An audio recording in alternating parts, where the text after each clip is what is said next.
Single strokes are an essential and foundational aspect of drumming. We should be able to play nice and consistent single strokes at any speed and dynamic. Fixing and gassing up your single strokes will give you so much more control over your playing. Every rudiment and combination is built from this foundation. Plus your timing around the kit relies on these concepts as well. So first let's fix up your single strokes so you have a good foundation. Then we'll learn how to play them a lot faster. Then I'll give you a good exercise to work on all this stuff. So there's two things that are probably holding you back from playing crazy single strokes. And the first one is your approach. Like you're probably able to play singles a lot better than you think you can. It's just something in your approach that's stopping you. So even if you have a really good understanding of technique, while you're playing or while you're speeding something up, it might actually be falling apart without you knowing. And if you don't think that's happening to you, recording yourself in slow motion while you're playing can show you all the little things that might be going wrong. Now what I look for in approach goes into two categories. There's grip and there's movement. So here's a whole video about the technique that I use and how to develop it. Quickly keep in mind that technique is a personal thing. There's a lot of different ways to get the job done. So as long as you're not injuring yourself, don't let anybody tell you that something is right or wrong. This is just the technique that I like, that I use, and so I know how to teach that the most. So keep all your fingers on the stick, maintain a relaxed grip at all times. It should be so relaxed that I can just pull it out of your hand while you're playing. Let the stick breathe. As for movement, when we're playing singles, we're playing full strokes. Now if you don't know what full strokes are, or if you want to develop them like crazy, here's a whole video about that. But basically, a full stroke is when the stick starts and ends in the same spot. So the only time we lift the stick is when we're prepping for our first note, then we throw it into the drum with velocity, and then with a relaxed grip, the stick is going to rebound, bringing our hand back up with it. This way, the only motion that we have to think about is down. It's the same as dribbling a basketball. Like when you're dribbling, you don't lift the ball back up. It does that on its own. Most of the problems that I see as a drum teacher revolve around not playing full strokes correctly. So film yourself playing some full strokes in slow motion and see what it looks like. If you notice any sort of hesitation or something that doesn't look like how a ball would bounce off of the ground, then you're somehow getting in the way. The main problem is not letting the stick come back up, so we're either forcing our wrist down or we're squeezing. And the other problem I see is trying to have too much control with the motion,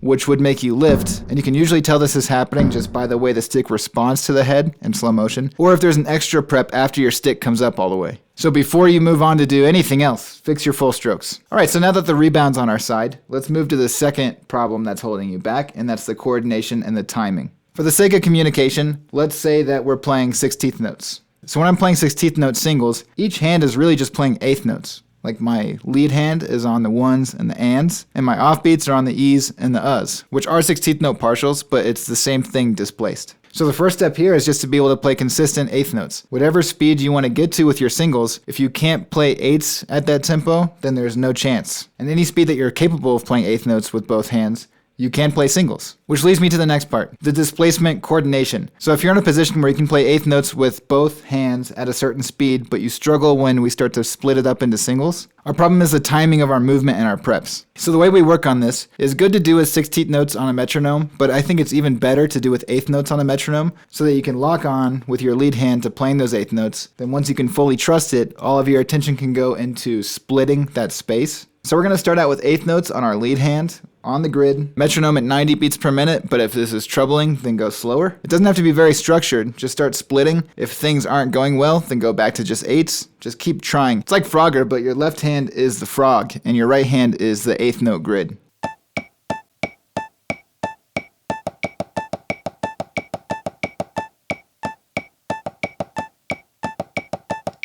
Even just stabbing like the E or the on the offbeats occasionally is good to do too. So first let's try the E.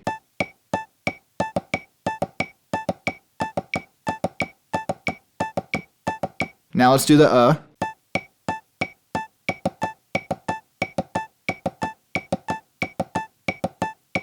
And now let's try something where we play singles, and then we take our left hand out, and then we play singles, and then we take our right hand out, and see if the timing and movement stays the same.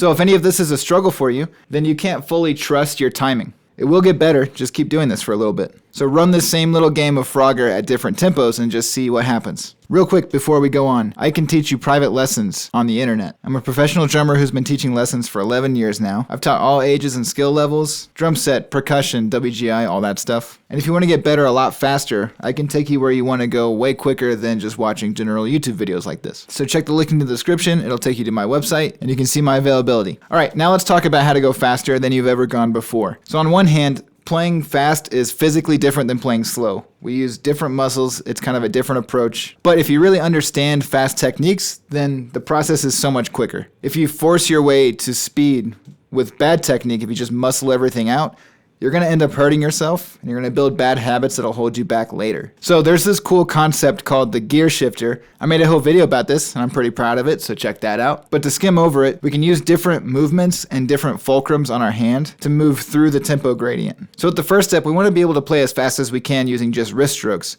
So our back fulcrum is like our ring finger and our pinky, having most of the emphasis there on the stick. The other fingers are just along for the ride, your grip doesn't change, and we're just connecting our stick to our wrist. We still want to have a very relaxed grip, but don't let your fingers start falling off the stick, because even if you're not using them, I just think it's kind of inefficient to take your fingers off and put them back on.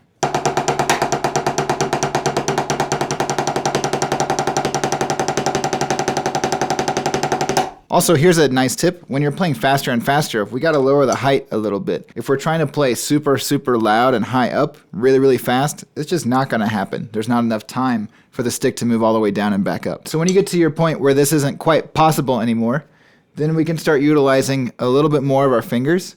This is where I shift into sort of a middle fulcrum hybrid area. So I'm still using my wrists, but my fingers are there to support the movement down. Now the rebound is not only moving my wrist up, but it's also kind of opening my hand a little bit. It's wrist and fingers, and it's kind of a weird place to live if you're not used to it. So sit with this for a while and try it at a slow tempo to see how it feels. So beyond our area of comfort here, we go into the territory of only fingers. So now, other than the first note, the movement of the stick down is really just my fingers kind of reverse dribbling, and the rebound on the way up is just naturally opening my hand. This is a fast technique, so try using it at a slower tempo so you can really see and feel how it works. Again, use slow motion to keep yourself in check. A lot of times when people start using their fingers, they kind of tense up a little bit in the front of their hands, and it makes the stick start to shoot out a little bit, which makes them tense up even more. And if you're tense, that means that you're activating your forearms, which is actually going to hold you back from playing faster. It makes you lock up. Your grip should be exactly the same as when we started, when we were using back fulcrum. So anything faster than this, and I start to dance a little bit, the technique starts to combine a bunch of systems, sort of like Moeller or whip stroke. Check out this video here if you want to dive deeper into how to do those fast techniques. But basically I start thinking in groups of 3 instead of straight. With a dead hand, I whip my arm up and then I drop it. This adds more velocity to the stick, which helps it kick up even faster. Then you can ride the wave with your fingers after that. I do groups of 3 because I found that for me, I get the best sound before I run out of too much steam. But there's a lot happening at the same time now, and it's kind of cheating because it's not really even dynamically anymore. But if we're playing singles at this speed, I don't really think that that's a concern.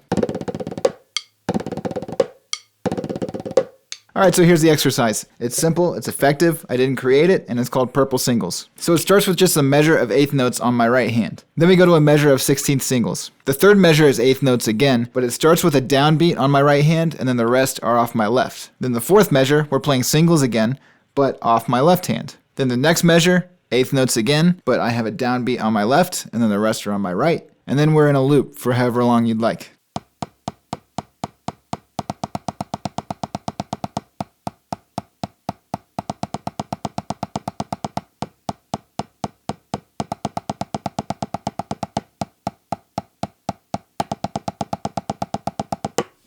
Alright, so if you enjoyed this video, please subscribe, like, leave a comment. Check out the description for links to my website for private lessons. There's also a link down there that'll take you to the free PDF of Purple Singles. There's a link to my Instagram where you can give me a follow and see kind of the behind the scenes of my professional drumming life. And there's a link to my music.